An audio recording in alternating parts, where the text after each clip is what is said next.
Okay, I'm live and I love it. What's going on, y'all? Welcome to Kings Speak. I'm so excited to have given this a shot on YouTube and Facebook Live. This is amazing. I'm using StreamYard, so let's see how this goes. Again, I am Jaimi Alexander, and welcome to Kings Speak. This is an interview series I created. It was an event, but you know how that's going right now. That I created so we can discuss very important topics with men and see what's on the minds of men because they are leaders and world changers and fathers and husbands and all of these important things. And I just, with all the changes and everything going on, I think it's important to know what's going on in the minds of men and how we can connect with that. And also topics on a deeper level, like vulnerability, emotional intelligence, yoga sometimes. Okay. Women, we have our sister circles, our,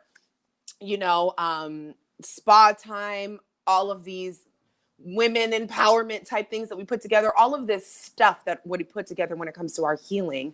But I don't know if men have the same spaces. They're starting to get them now and things like that. But I just want to add to the conversation. So let's see if our guest is here. He is awesome. All right. I'm gonna get him in here. This is my first. Let's see. Can we add him to the stream? Look how easy that is. Oh my God, How's look it at you. going? You in here. I'm in here. I'm out Wait, I here. can't hear you. Is your mute on? No, my mute is in. So, you guys, this is a friend of mine. Cyrus has been a friend of mine You for hear a me now? while, okay? He's an award-winning humanitarian, speaker, author, depression and suicide prevention expert. Do you hear me Nope, now? still can't hear you. At the bottom, there's something that says mic and cam. Yeah, I went. Let me see. I can't I'm hear up. them. Let's see. Let's see. How's that? You hear me Say, now? yes, I can. Oh, I was about to say I'll leave and come back. Cause Oh, I yay. no, I did a couple. I did a couple where the sound wasn't working, so I had to leave and come back. Come back. So I figured that might have been an issue. Okay. Nope. Well, we got it. So I'm excited about that. I'm Hey, happy. Fran. How you feeling?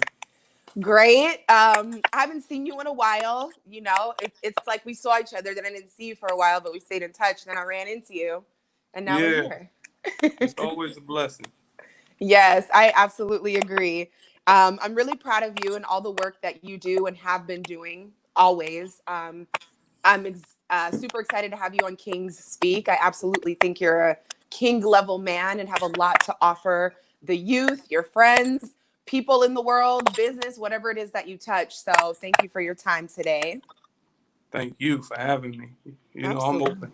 As you said, when you had this and you was like, I want you to, I'm like, whatever you want to do, I'm down. Yeah, you were like, I don't need questions. I don't need nothing. Let's just I go. don't need none of that. I didn't even read the questions neither. That's I didn't even, okay. I don't like having premeditated answers. I like that. Some people do, some people don't. So we could just jump into the conversation. So you did a video on your Instagram page that I was interested in. I always try to talk about, the subjects that we all know about. Wait, I'm hearing clicking. Is that me or you? Do you hear any Well, clicking? I heard the clicking, but it was before you could even hear me. Well, I don't hear it no more. Okay, I wonder if it's something on my end. Who knows? Okay, I just want to make sure. So you posted something on your Instagram about um, having a value system, how you perceive yourself, how you function in the world, where you get that value system.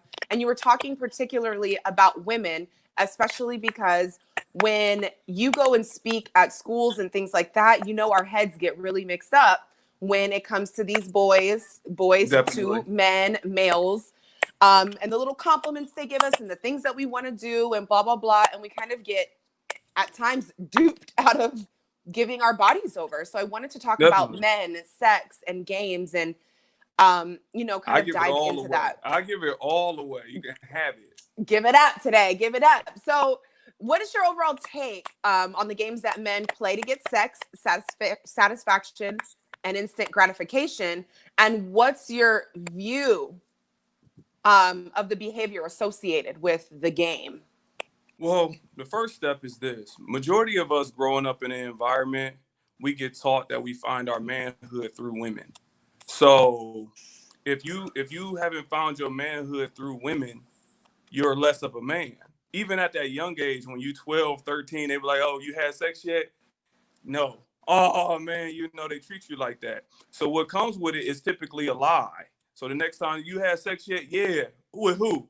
Oh, my girlfriend is out of state. Somebody that you cannot, connect it with usually is how we lie. And what comes with that is a lot of information. So people will tell you how you do it. So when I'm going to my cousin or whatnot, and they're like, have you had sex yet? And I'm like, no. Well, this is what you need to do. This is how you need to do it. This is how you need to take advantage of it. I mean, it's so deep that people will even talk about, do she got both her parents? Oh, if she don't got her dad in her life, then this is really what you need to do. Plotting. Oh no, it's a real game. If somebody look at it from that angle, it's a real game. And some people, some men, they play a game of numbers. So all they know is you miss 100% of the shots you don't take. So you just keep going, going, going, going, going, going, going. It doesn't matter. So how do I address that mentality? It's a couple of things. One, it will be breaking down why men feel that way at that young age. Why do we feel like we need to get our masculinity through a woman sexually and all that? That's why obviously you got, and some women play to it, call me daddy, and they want to be, it's a rough life that they really, I don't want to get into the sexual part, but it could be rough to make them feel like they're whole.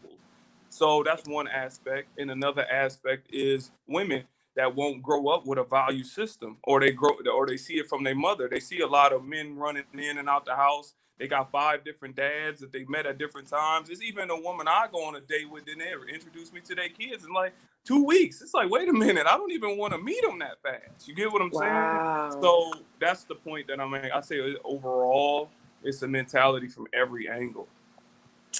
It's so interesting because obviously I love having these chats as a woman, because as much as we know about being human, men and women are different, period. I don't know. The most plotting a woman does is probably on maybe getting some money. And, a lot of women really aren't. I don't believe a lot of women are just naturally set up like that. Yeah. But it's just so crazy how we are raised so differently, and that there's such this emphasis on sex for men. Now, when you talk about like boundaries and value systems, where do the boundaries and value systems lie with men when it comes to their bodies? Has that conversation changed at all, or are we still in that archaic? No. Regardless of what people may think, that conversation hasn't changed. Men just reposition it when they're talking to the public, right? So, like, let's just do a little sidestep, and I'm gonna get back to your point. Like right now, with the Me Too movement, and they out and everybody that's in these positions, the power. You know what a CEO said before? He said that when I link up with a girl now, I have her starting off giving me some head, or I let her start off on top of me. And I was like, why?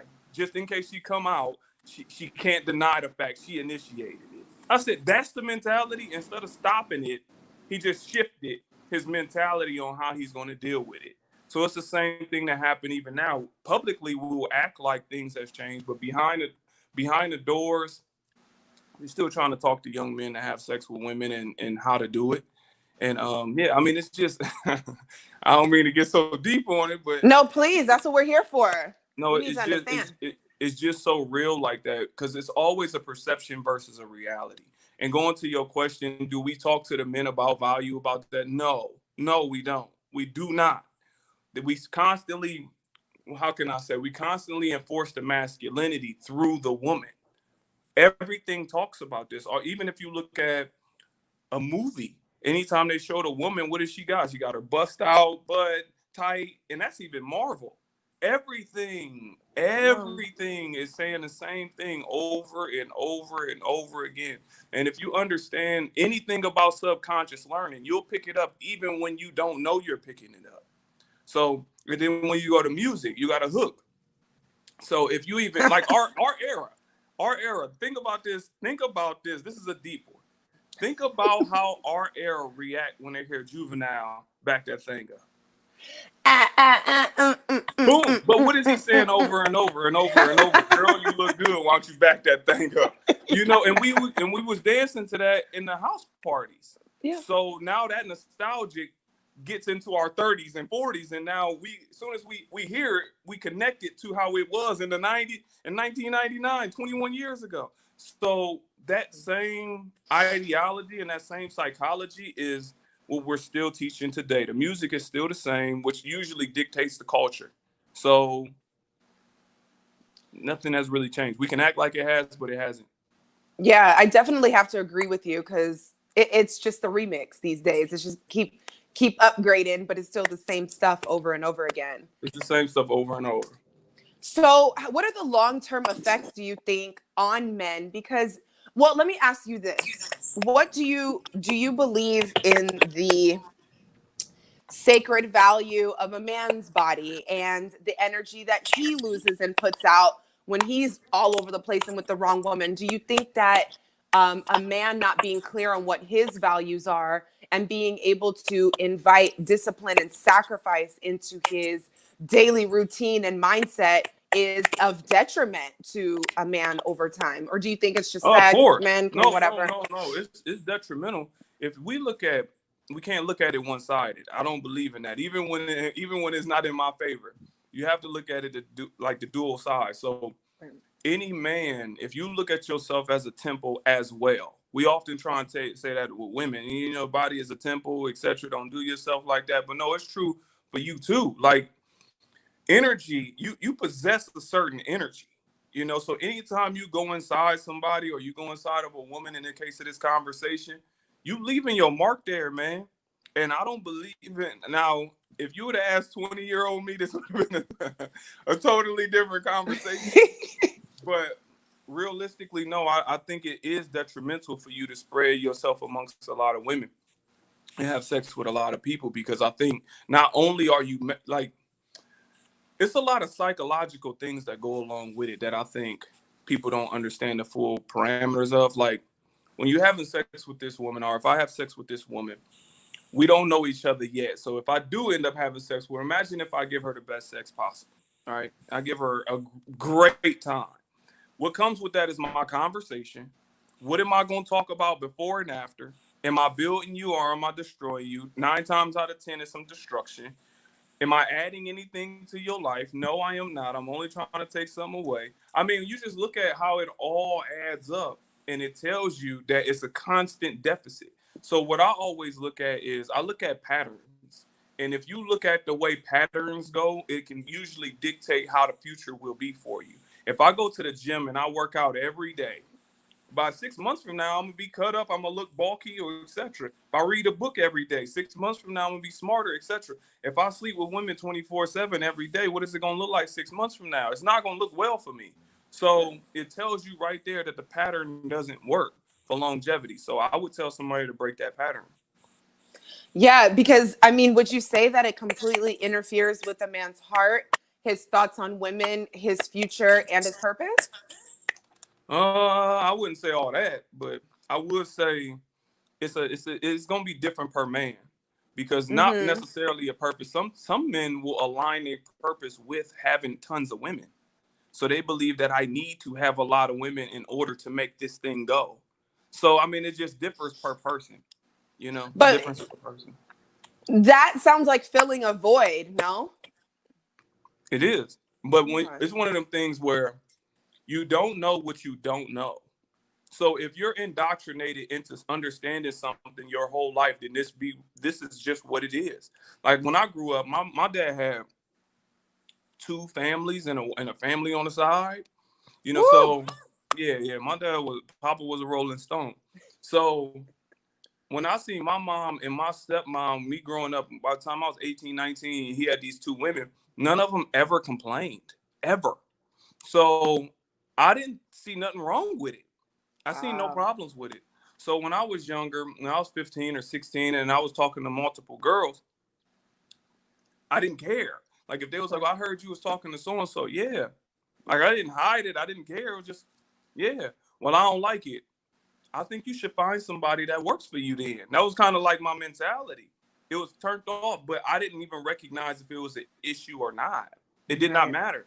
It didn't resonate. So if I would have had that conversation now, you'd be like, man, you know, the fact that you having all these women is a bad thing. I'm like, what are you talking? My dad got multiple and nobody's saying anything.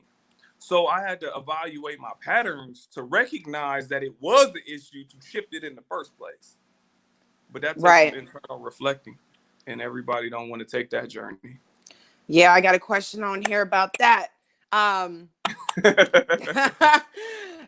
because sometimes I feel like I wanted to do this series because women, I really feel like we go hard when it comes to self-mastery, healing, sister circle, sisterhood, all of these things. We have kind of got that together. We really, have a lot more, I feel like, resources, the open space, the social construct that says it's okay for us to cry and be emotional and figure things out and blah blah blah, so it's not so crazy. But I wonder sometimes what the process is for men. How do you guys jumpstart the conversation on emotional intelligence, self-mastery, and healing childhood wounds? Is that ever a conversation? Yeah, definitely. It's the healing childhood wounds is always a conversation. That's a conversation even when we 6, 7, 8 years old, when we sharing each other's clothes and shoes and just I got $5, he don't got nothing. So we grab two McDoubles and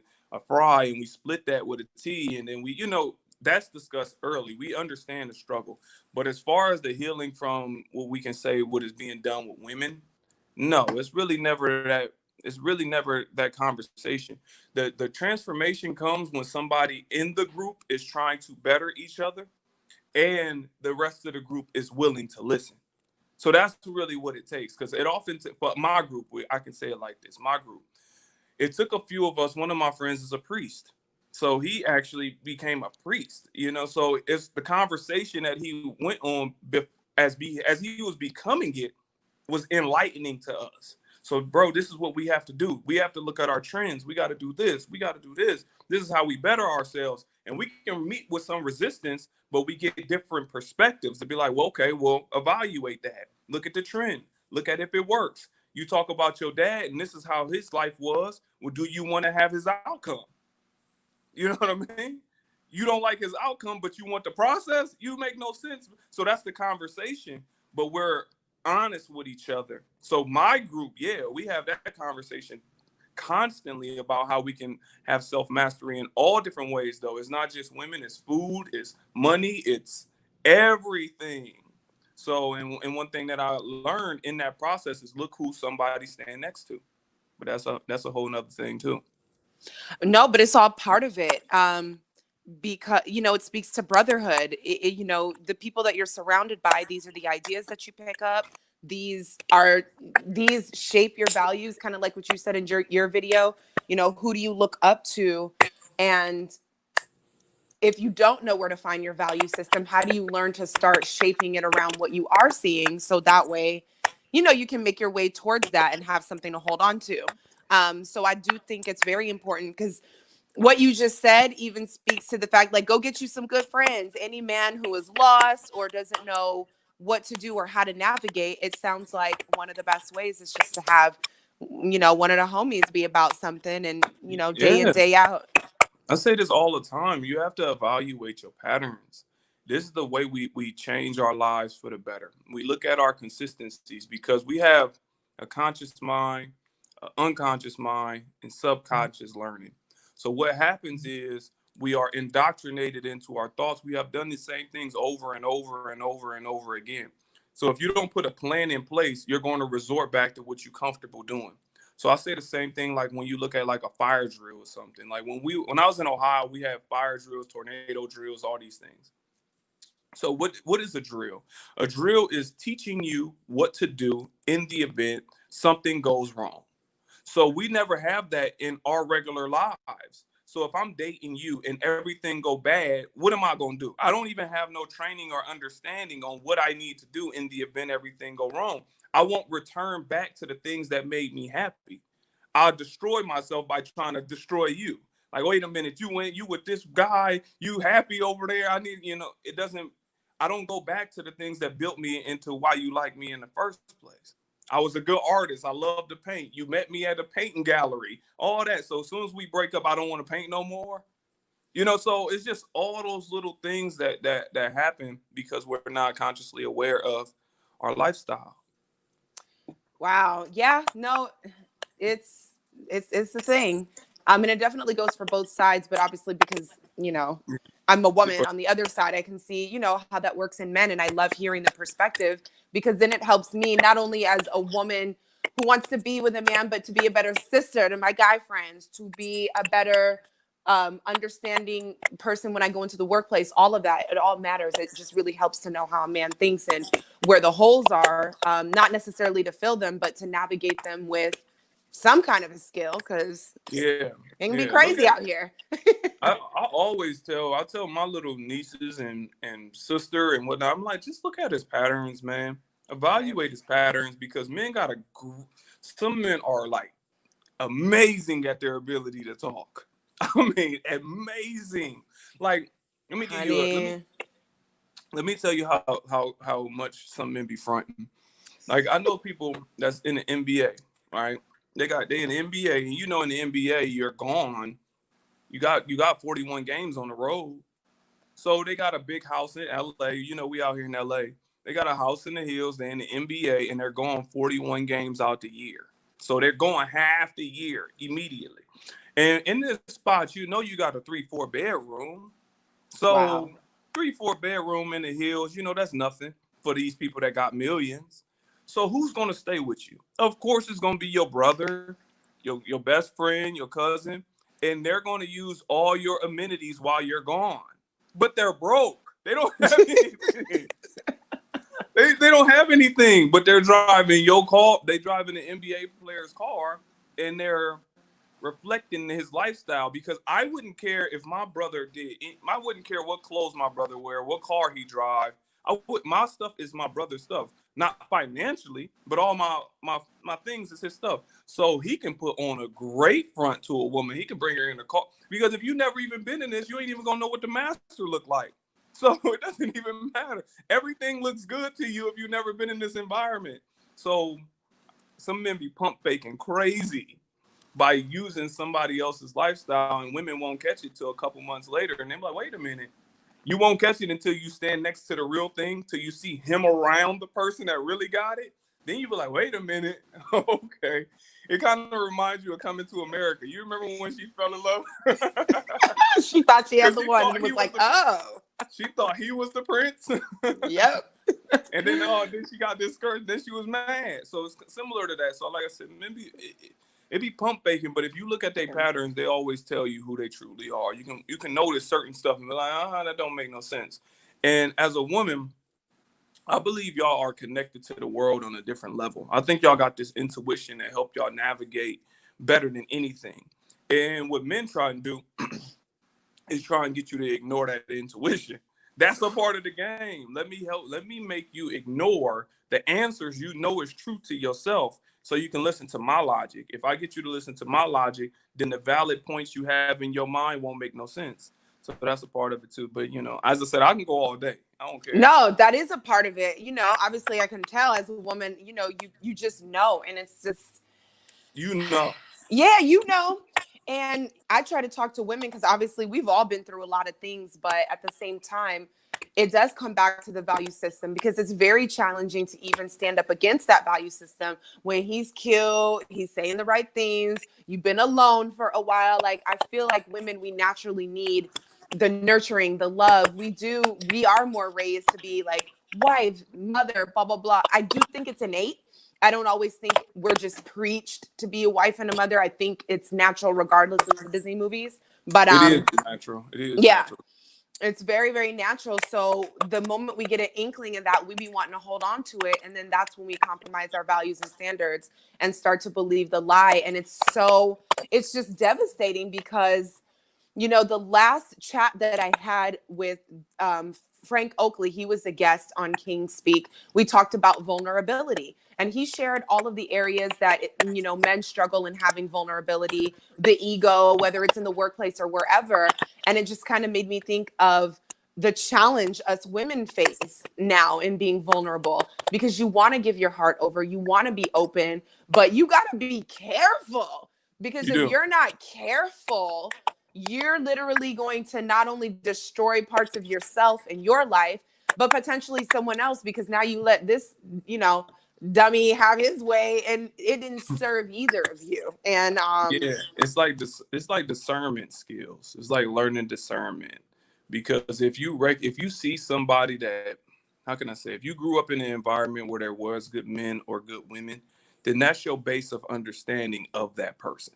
right. So you know how to you will naturally find the consistencies within another person that matches what you've seen your whole life. So I don't think Malia Obama is going to have a problem finding a guy that's going to reflect good characteristics. You know, You'd be surprised. based on what we see, obviously.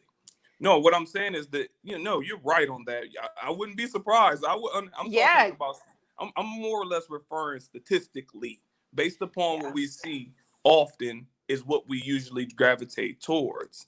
Like no matter Yeah. what, you see people that get in abusive relationships, they leave one and they jump right into another abusive relationship.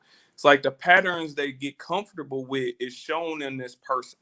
So that's just one of the things that's deep as well. And same thing happened with me and my mother. My mother is on drugs, and it's about me trying to help her and trying to assist her and all these things. So I noticed that was a pattern even with me and women. It was like, let me find somebody who is trying to do something. Let me figure out a way to help her. It's like I be wanting to help women before they crash like my mother did. In a sense, it's like I knew who my mom was before the crack. And it's like I want to talk to a woman and keep her on the path and never go to the crack. You get what I'm saying? So I I do. realized that was a part of my, cycle as well. So, but that take a lot of self-reflecting and analyzing yourself. And majority of the time with a bunch of noise, nobody wants to do it. Dang. So on first dates, do we need to start asking about mother wounds?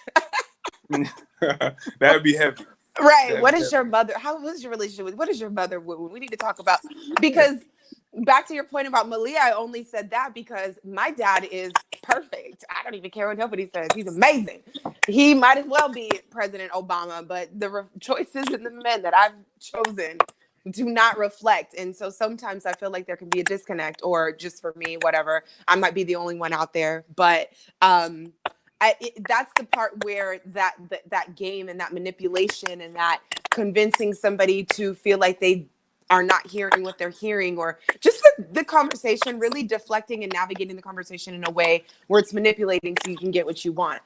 The hard part that come with it, here go the part that I noticed that's like the opposite. When women been around some men that's full of games 24/7, oftentimes they can't recognize a good man when they hit him in the face. Like, like my business partner, he's a great guy. He grew up with mom and dad, right? Great guy. And he going, whether he go, I don't want to tell all his business, but whether he go on a date or something like that, some women has not recognized that in him. And I was like, they won't see it. They end up wanting to hook up with one of my other friends that's no good. It's like you don't even have, so he can do something and they'll think it's game. Like let's just say, all right, I'm gonna get with you tonight, and he really go to sleep. One of them things where I'm gonna get with you tonight, then somebody go to sleep. They be like, you ain't go to sleep. You was out. No, no. If he said he went to sleep, he really went to sleep. But if you've been around game your whole life, you're gonna be like, man, here we go, another person playing them games and all that. So another part of it is, how do you even recognize when somebody is good? Because you've been played with so often. Well, I mean, that's what I admire about people like you who go into schools and speak and deal with young men, because, and this is also part of why I have this series. We need understanding. We need healing, because when your friends, not directly, but brothers, men, whatever, people your age group, dudes coming up, dudes, act a certain way and do certain things, it definitely destroys parts of women that now your good friends are having issues, and vice versa. This is not, I know women who can be extremely destructive. Now you have this man who was once working with Solid, something, yeah. who don't want to show up anymore because, you know, his experience. So we all have responsibility to each other to take care of each other in a way that we leave space for healthy relationship. If we don't have healthy men running around here, we're We out of it. screwed.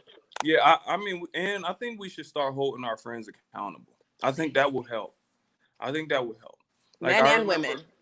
yeah, yeah, that's what I say. Our friends accountable. Because I remember getting into it with I used to get into one of my friends all the time. This guy was womanizer of the year. I mean, like that was his whole mentality. Because he had this penthouse, and he was, you know, the thing is, he got a great heart. He's a good guy. It's just a switch that's in him that just be like, you know what? He would say stuff like, when I leave today, I'm not coming back unless I'm bringing a girl back. I'm like, that's your goal for the day? That's your goal? But I remember, but one thing I will say is, I don't know if this is giving him credit or not, but he was completely open and honest with everybody. Like, look, I'm not looking for no relationship. I'm just trying to have sex with you. This. That was his whole game plan. My problem wasn't that. My problem was who he was didn't match that. So let me tell you this. So let's just say he hooked up with you. He's gone now. He's not even living anymore. But let's say he hooked up with you. And then y'all was messing around or whatever. He would actually ask you about your mother. He would, you know, look out for you when you financially down. He would do considerate stuff. Like he might call you, like, what you got going on? Nothing too much. I'm at work. Next thing you know, oh, you at work? Did you eat yet? No. Didn't he send your favorite dish there? I'm like, stop doing that. Stop doing that. If you're going to link up with, and I remember us getting into it about that. Or like he would have deep thoughts. Like he said, you know, he'd have he'd mess with the girl, and then that night he'd be listening to, like, he used to wake up and we got these things where we share different content, like Dr. Khalid Muhammad or Malcolm X, or, you know, we listen to these people and then we had those conversations. So he might have a girl stay the night, then he waking up, and then imagine you laying in the bed, he's up, he done got you some breakfast, and you see him over there watching Malcolm X speeches. You're gonna be like, whoa, wait a minute. This might be the one, you know? And he would do that, and I'm like, you have to stop doing that. Stop doing that. Because you're putting yourself in husband category with thought behavior. Stop. You throwing mixed signals. Although he would say it, his behavior will indicate that he want to be with you. So that's one thing that, you know, I used to get on him about heavy. But that's why I say I just think we should hold our friends accountable. Yeah, because that's very confusing. And then that's where women we got to use that intuition. I told somebody the other day, I remember, and this wasn't a bad guy, but I remember this guy wanted to date me, blah, blah, blah. I knew it was because I was new. Sometimes when you're new, you got that, oh, she knew. Let me, you know, let me get it, you know, first. She different, she knew. Everybody asking about her. So long story short, I had put him off for a while, put him off. We took a walk somewhere and we were having a conversation, and there was something that he said. And right then my intuition was like, I would never date him. What do I go do? Date him. He was persistent. I never forgot that moment. Follow your intuition. Follow it, because it didn't turn out well. It wasn't that he was a bad person, but the things that happened in that relationship, like, I could have really did without had I just listened to that. It's a still, small, quick, memorable voice, and we have to be comfortable with walking away. Y'all have to listen to y'all's intuition. Oh my God. Please listen. Please, begging, practice. I remember I had you know, people call me for advice and things like that based on everything that I'm doing, suicide prevention, etc. So even more recently, maybe about a week ago, 2 weeks ago, this girl called me and she was like, you know, I have a lot of stuff going on. And she's from my hometown. So she was like, I got a lot of things going on in my life, and everybody told me that I shouldn't talk to you. I was like, why would somebody say that? And I asked her, I said, well, what do you believe? She was like, I don't know. I said, well, this is what you should do. I think you should hang up the phone with me until you do know what you feel. Because I don't want to make you feel like you're going against your intuition. This is not, you don't have to pay me, you know. But what it turns out, she ended up talking to me, and she ended up telling me basically the reason why is because a dude she was dating didn't want her to go to another guy for advice on life because he felt like he had the answers. But regardless, because he was saying some other stuff.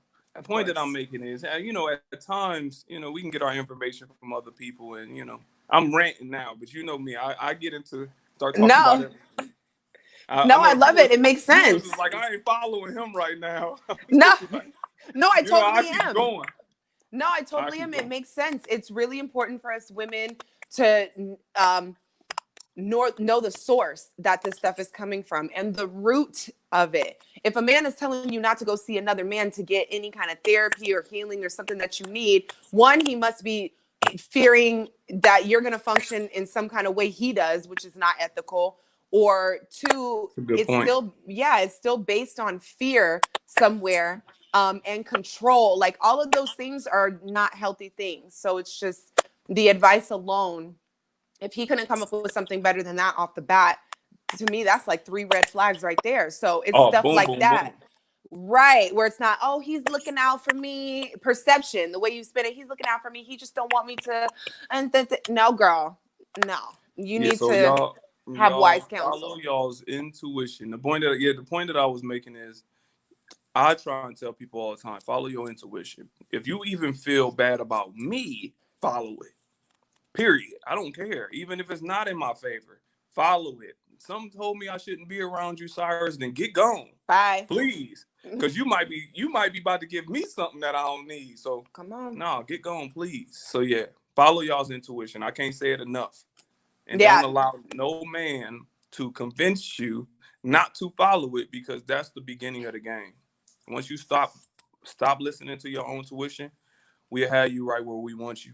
Because now you can get destroyed and rebuilt in the thought process that I cultivated. That's too much work. Y'all be doing the most. I don't even be thinking about how can I, Lord have mercy. Okay, well. Yeah, that's when men is no good. We got nothing but time. Like when you see a man, if he's not goal oriented too, you got nothing but time. Like, it's times where, I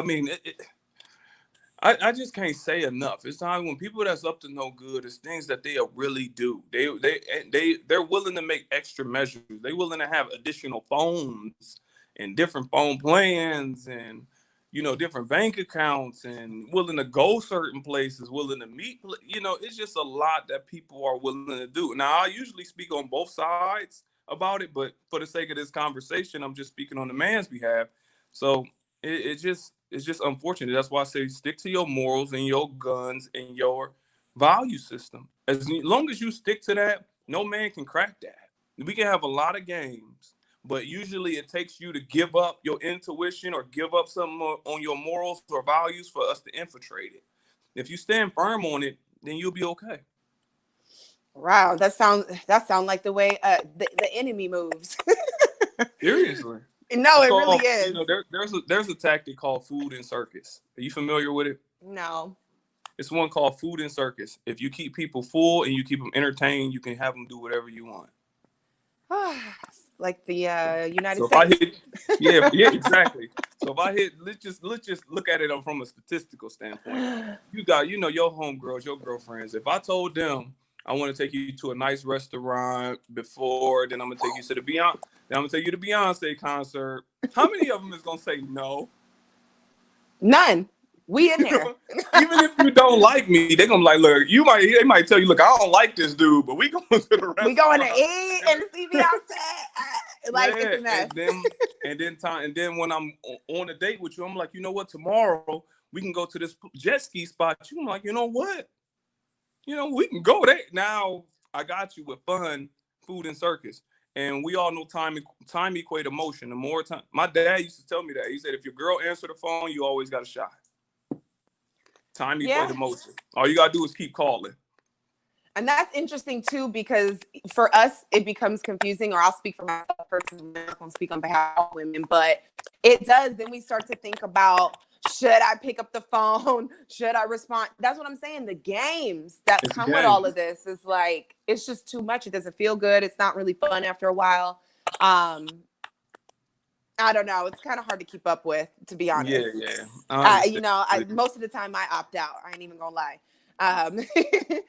So let me ask you this. Do the societal pressures of having a family ever produce feelings of shame or guilt in men? And how do men process the perception of failure they experience from not achieving this goal at a certain time?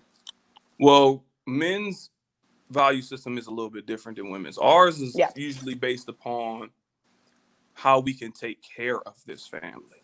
It's not having the family, because men be believing, look, I don't care if I'm 45 and I get a 22-year-old. I don't care. All I want to do is get to the point where I'm financially secure. If you're not financially secure, they feel insecure as a man. They feel like they're not a real man if they can't take care of the family. So it's not necessarily a time frame far as like building a family. It's typically a time frame on the success that they can have in order to create that family. Because it is some insecurities as we look at social media or whatnot. If I'm in a relationship with you, and then you scroll in Pinterest and Instagram, and you got this Louis Vuitton bag favored, and you got $1 million houses you want to stay in, and we staying in a 2-bedroom, $800, $900. Not talking about Los Angeles, but No, you're not. $800, not at all. $800, $900 house, 2-bedroom, and I see my wife or my girlfriend or whatever got her Pinterest board. I can feel inadequate as a man if I'm making $3,000 or $4,000 a month, because I can't provide you the things that you want in your fantasies. And I want to make you feel happy. If I'm, any man, even bad or good, they want a woman to feel happy while they're around them. So let me provide you the things that will make you happy, especially if my personality can't do it. So let me provide you the things that will make you happy. And if I feel inadequate doing that, then I'm not going to feel like a real man. Yeah, that definitely makes sense. Because with women, it's having the family, the biological clock, and having children. And with men, it's making the money to sustain the family and be the leader and the head of the household that, it's set up for him to be. Yeah, I don't think I have a friend. I mean, I'm going to think on it, but I don't think I even have a friend that have a planned child. Yeah, I think that's an issue. I understand that things happen, and I love, some beautiful babies have been born out of, a mess and unplanning and all this and that. It's not about that, but it's also, it can be destructive for the family Yeah. unit, for the children, for the individuals. Like, I Oh, got a lot of friends who are single moms. Like, it makes no sense. oh man, that's another episode. It's unfortunate, but that's Yeah, that's another episode. because this is, while we're out here fighting for all the things that we need to be fighting for, we kind of might want to put that one on the list, because it's producing adults who are clueless and causing different kinds of destructions. And these repetitive patterns are becoming just as much of a pandemic as That's you, and that's the pandemic. usually the kids that I'm talking to is growing up in a single parent household with just a mother. Majority of the people that I'm talking to just got their mom, and that's it. And that's in a lot of these schools. Even when I spoke to the schools in Beverly Hills, they have their parents, but they don't have them because they always away working or something like that, and they got a nanny. So they still got parental problems, and they looking for that fulfillment within their family. I mean, look with that fulfillment through parental, parents or whatnot. So it is a deep thing, and I see it, and I see the perpetuation of it, where a young girl will be in let's say 6th, 7th grade, and they will come up to me, and some of the things that they even say, like I can't even communicate directly with them. I can't, because I'll start serving as a father figure to them, and I don't want that type of attraction. So I gotta I gotta connect them with a woman or something like that. So I can't even do a job fully because I know what can come out of it because you don't have no men in your life. So it's just Wow. all those. It's a lot of things, but yeah, that single parent thing, it's a real thing, man. I don't want nobody to play around with that stuff. Yeah, I completely agree. That's a tough one right there. So That's a full we'll episode. Yeah, it's a full episode. We'll leave that one right there. But it's nice to know a man's perspective on the thought process, and that providing and protecting is still, one of those pillars that is very important to Yeah, yeah. I mean, men 2020. it definitely it should stay a pillar. Yeah. It's just one of those funny dynamics. Like, for example, when I grew up and I had a conversation with a very feminist woman about this recently. you know, because she was like, you know, she was trying to have an argument, and I was like, you know, I don't argue with women. And she was like, what do you mean? I was like, no, I don't argue with women. Like, I respect y'all too much. She could not see like the difference, because I was like, I grew up, I never cursed around. I don't curse around women. I never, you know, yelled, no argument, no nothing. But I got that from my mom, my grandma, my other grandma. And they never cursed around me. They never raised their voice at me. They never yelled at me. So all women, I treat them with the utmost respect. So now if I'm talking to a woman and she's trying to have an argument with me, I'm like, I don't argue. Well, what is that about? I'm like, so where do I go from here? So do you want me to abandon my values and systems just to have an argument with you? You know, it's just always those funny things what's going on with these societal pressures, because society is saying it's okay to be a strong woman by yourself. It's okay, man, separate. No, I'm like, no, I don't think that's the way to go.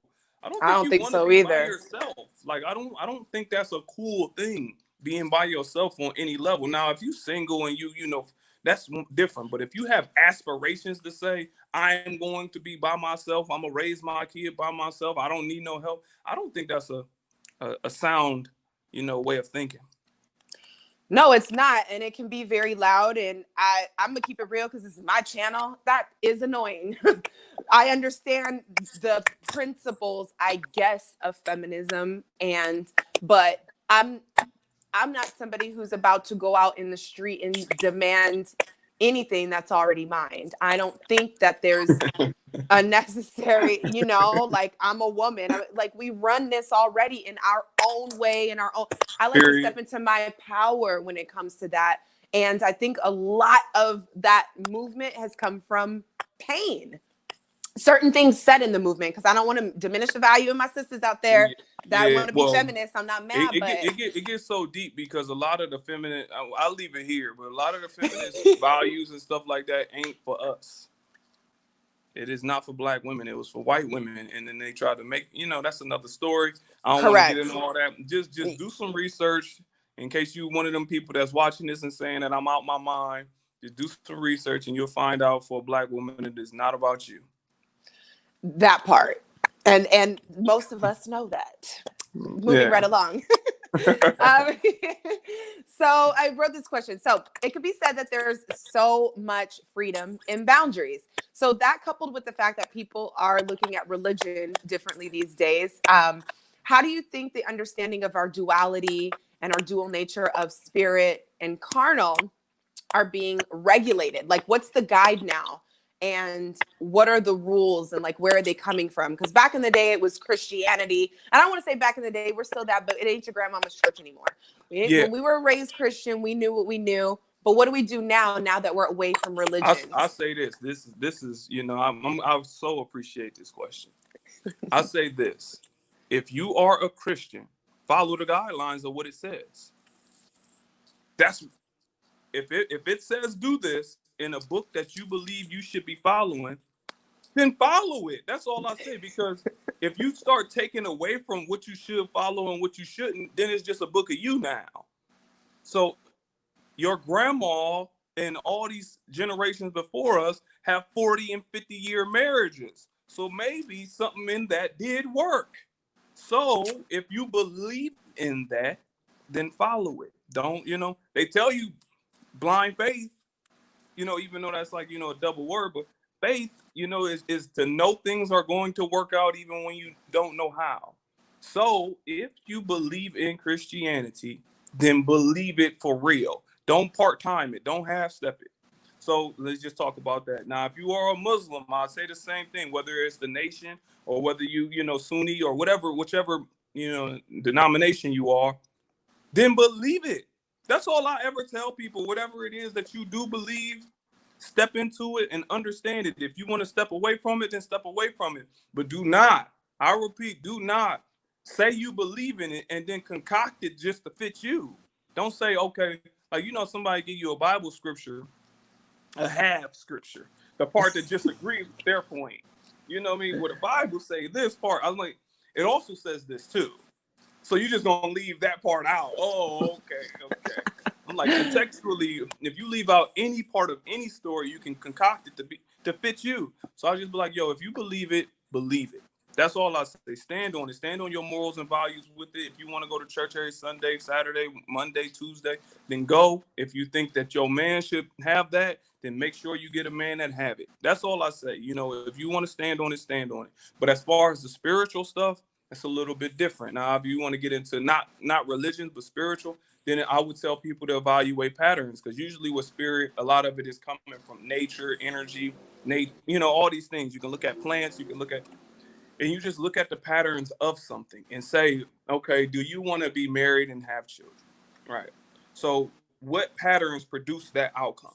Does it say get with this man and just ride it out, and whatever it may say, whatever your formula is that produces your outcome, it tells you to follow that, and you can know by, is your life getting better?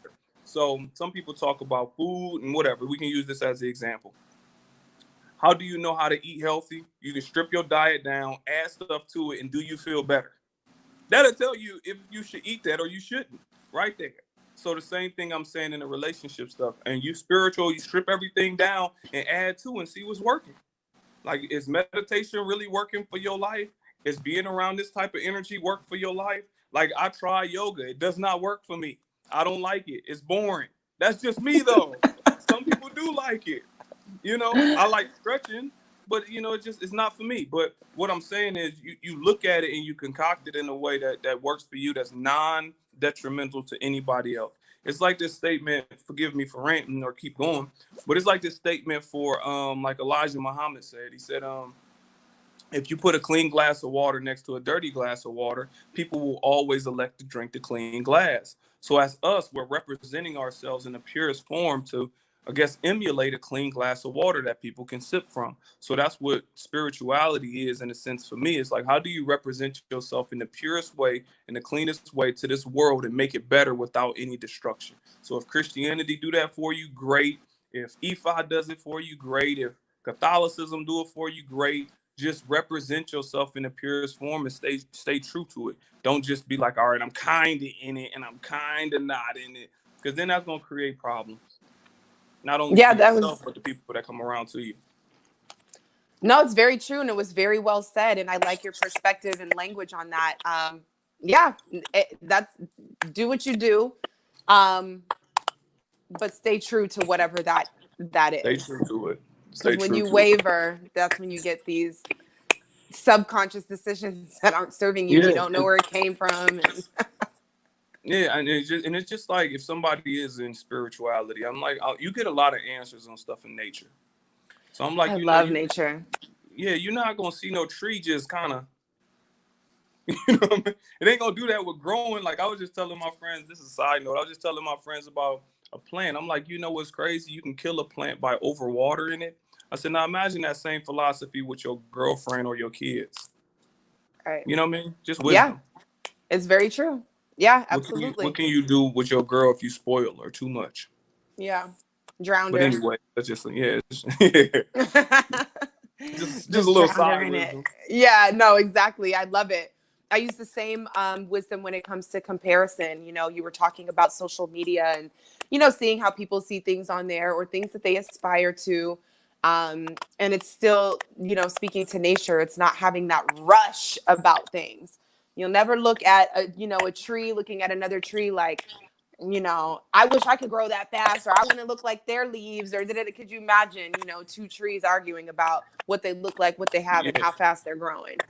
I always say this, and this is definitely one about women, because I get this one huge in schools, huge. What happens when this young boy, I'll tell you an exact story. This young girl this was maybe a few years ago, when Keeping Up with Kardashians was real popular on television. It might still be popping now, I just have no idea. But when it was popping, this young girl was trying her best to look like Kim Kardashian. And she was in the 10th grade. And I remember talking to her. I was like, well, why? She was like, well, the guy that I like always talks about Kim. So I figured if I emulate her, then he will like me. And I was like, dang, man. That sucks. Now, I don't want to unpack all this, but I'm just like, dang, you get what I'm talking about? Yes, I do. Over and over and over again. And it starts so young. How old was this girl? Because that's real. 10th grade, so she was probably about 16. Yeah, we're really, when it comes to women, I think we could do a better job. Some people have it, some don't. You know, I was listening to this woman speak. She's like Jane Fonda's adopted daughter. And she was talking about that's one issue that she never had because she was raised by a Panther. And, you know, the Black Panthers, if she didn't get anything from it, it was to just be happy with who you are. This comparison to the Kim Kardashians and all this wasn't existent for her. So she didn't have issues in that area. But now, I mean, these issues are rampant, even as a grown adult. And it is stemming from, oh, well, the men like that. The men are, I even think I dated a man like that. I dated a guy who was super fixated on what he was seeing in music videos and television and blah, blah. And them girls don't look like me. They just don't. Okay. That's because, well, we out here in LA, they don't even look like themselves. Correct. When you see them, when you see them in real, when you real see talk. them in real life versus the pictures, you be like, oh, nah, this is not what I thought I seen. But go ahead. I'm sorry for cutting you off. No, it's just true. In real talk, you've got women out here trying to please what we think men want because we're either in love with them or, yeah, like the guy who likes me want. That don't change from 10th grade to 20 to 30 to maybe even 40. And I just think that in so many areas we're being robbed of our identity. And it's just, you know, it can just be a real detriment to how we function. And that just makes me feel terrible. I feel bad because I get it. It's real, but it's just so unfortunate. Like, F that guy. If he don't want you, girl, move on. It's not that deep. Don't worry about it in 10th grade anyway. But you know me, like, it's only so much I can say to a 10th grade girl. She gonna like, man, sure. you know. We like, might have to team up. You might have to send them my way. I might have to be like, listen, I send people out 24/7. I'm so down to help. Anytime. What I usually do is I got kind of like a database of women that I've met over time that represent different issues and whatnot. So some women love dealing with youth, like real young and, you know, 5th, 6th grade. So if I get one of those emails, I'll redirect them that way. Some people do deal with like business and motivation. So I kind of like redirect them to the people that will fit them, you know, and then I got pretty high emotional intelligence. So I can be like, oh, this personality will fit great with this person, you know, so, you know, I kind of play it like that. Well, shoot, put me on that list. I want to help these girls not be caught up over these dudes because I got stories and, you know, we got to help the babies. Definitely. Like big time, because that just is heartbreaking, but I can also relate. So let's see. What are some Okay, I have 2 last questions. This might be a little bit loaded, but let's see how I got this here. What are some of the feelings that men can be left with when trying to fill the void within them with sex? And if a man is feeling like the behavior they are caught, if a man is feeling like that's the behavior that they're caught in, what are some self-reflective questions that you would suggest they ask themselves in order to heal and break the pattern? Well, the first question is, it take a few years to get to the answer to that one. Because you really have to break yourself down and understand why you're trying to fill the void with the woman in the first place. Because you might have got taught this until you was 18 years old, 21 years old, 22 years old. You start questioning yourself at 25. That would mean you 3 years old in the process. So you're going to keep collapsing back on that, you know? So I would tell them first and foremost to reflect on what got them there in the first place and heal all those gaps. If you have a problem with your mom, the way she did you or whatever, you got to learn how to forgive her for whatever she did do. You got to learn how to fill the void of all those missing gaps in you and women. Whether it was your grandma, whether you was abandoned, whether they put you up for adoption. I don't care what it is. It's not about them. It's about you. It's about you healing yourself. Because you're not going to find it. You're going to find a lot of women you can have sex with. It's not a hard thing to do. But what you're never going to find is yourself within these women. So I would tell them, just don't look for it that way. So, and what things they should talk to themselves is simple. It should be things like, how can I be better than I was yesterday today? What small things can I take? It took, you know, China thousands of years, dynasties to build a wall. It takes a long time to achieve any form of greatness, even when it's within ourselves. So don't look at the whole wall, look at it brick by brick by brick. So the smallest thing is, you know what, I do need to start building a better relationship with the women in my family. You know what, let me call my grandma once a week. And I'm at least going to talk to her for 20 minutes. Let me put that down. Let me just learn about her life. I'm going to do the same thing with my mom. I'm going to do, you know what? I'm going to take Sundays and I'm going to devote 2 hours just to talking to the women in my family and learning how they got to where they got. And then there might be some things that I did to them that I did not even know. And I want to apologize for it. And I also want to let them know things that they did to me that I didn't appreciate. So that healing starts with that regular conversation. And I want to say this to men: if somebody is not willing to have that conversation, then keep it moving. They don't stop it. You continue going. So I would tell men to look at it from that angle on healing themselves and all those problems with women, and then rebuilding themselves slowly but surely, one step at a time.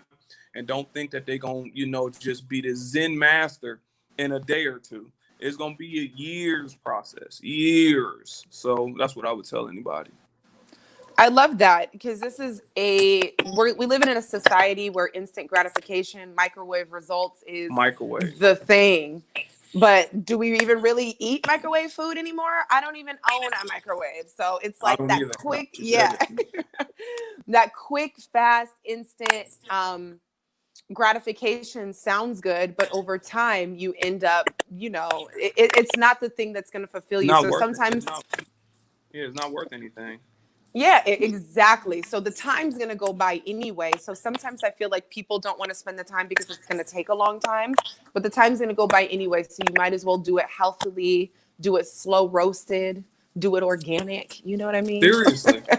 The same thing. It goes back to nature. Look at the plants and foods that we eat to take the right amount of time to cultivate versus the ones we rush. Right. Not even the same nutrients. Not even at all. I'm not about that GMO life. So don't genetically modify your process. Exactly. And that will happen. Yeah, because when you cut those corners, like you just don't end up with the nutrients, the stuff that you needed to actually get the results you were looking for. And here it is 5 years later. Like, no. Period. So don't be scared. So my last question for you, thank you for answering that so perfectly. What are some of the practices that you think men can put into you kind of alluded to this already, that men can put into place in their everyday life to invite a level of discipline in when it comes to sex? And when is that necessary? Like at what stage in life or what mindset makes it necessary for men to put that discipline and practice in when it comes to sex? Well, the discipline and practice, when is it necessary? Now, I don't care what age group you listening to. Like, you can be 5 years old or you can be 30. You want to put that into place now. You want to put disciplines into place now. And how do you do it? It depends on the severity of your circumstance. Some people are really addicted to masturbating, where they really got to look at this woman and look at this intercourse or whatever in order for them to get off. I always tell people the same thing no matter what. And this is going to sound, this is the real answer, not just the stuff that, like when you read a book, a life coaching book or a psychology book, they tell you like these certain answers to give. Listen, trying to get somebody to cold turkey anything is not the process that works for the general public. So if somebody is caught up with looking at these women online and all that type of stuff 24/7, I would tell them to tone it down a little bit. Like, unfollow half the people. Just unfollow half the people, or unfollow the people that's just doing too much, because you can get sparked by scrolling Instagram. You scrolling Instagram, you see somebody, you're like, wait a minute, it's a little spark. All these things can happen. So I would tell people to just slowly come down, just like anything else. I say the same thing with somebody that's trying to have a better diet. I say the same thing with somebody that's trying to learn about themselves and eat healthy and physical exercise. Start and slowly modify. Before you know it, as you keep peeling back the layers, you'll get to where you are. But don't just try and cold turkey. People try and go vegan overnight, but don't even know the process of how to eat. So don't do it. Don't do it that way. Just cut the pork portion from 10 ounces to 5 ounces. So as you're looking at these people on social media 24/7, cut it down. That's the way I would tell people to go about it. Yeah, no, I love it. That's perfect. And the reason why I asked about the timeline is because there's always that story of like, oh, well, men need to sow their wild oats, or all women have a hoe phase. There's like all of these things that people want to combat the idea of just abstinence or discipline in Yeah, sex that's with. justification for. Correct. It's just justification. Exactly. So that, I mentioned earlier, there's freedom and boundaries, and there's nothing wrong with having boundaries when it comes to sex. It doesn't mean you can't be free. It doesn't mean your body is not yours, but it's kind of a collection of all the things that we talked about when it comes to mental, emotional health, and non-destructive behavior to yourself and the people around you. Mm-hmm. Ta-da! That was it. I appreciate it. Now, this was such a good conversation. Thanks for spending this hour, like, just sharing. I really hope everyone that tuned in and continues to tune in from here on out finds mucho value in all of the things that we discussed. Keep killing it. Do you have any last thoughts for the people before we Yeah, bounce? they can follow me on social media at Cyrus Ausar. Also on YouTube, I release about maybe 4 videos a week. I got 3 books out. I got a workbook out to help you understand yourself and connect that understanding to a career choice. Right now, I'm currently working on a children's activity book that speaks on affirmations so kids can have positive self-talk. I'm just constantly on this mission to help people be better than they were yesterday every day. That's really my mission. Love it. Well, you're doing it. You're killing it. And we're going to stay up with you on all of the things. Yeah, I think that was pretty much it. Thank you so much for your time, and we'll talk. I'll be in your DMs, or I'll text you. I got your number now again. Thank you. I appreciate it. All right. All right. Have a good one. This is my first time with this, so I don't even know. What are we doing? Oh, and it's I that don't know. simple. Okay. All right, guys. Thanks for tuning in.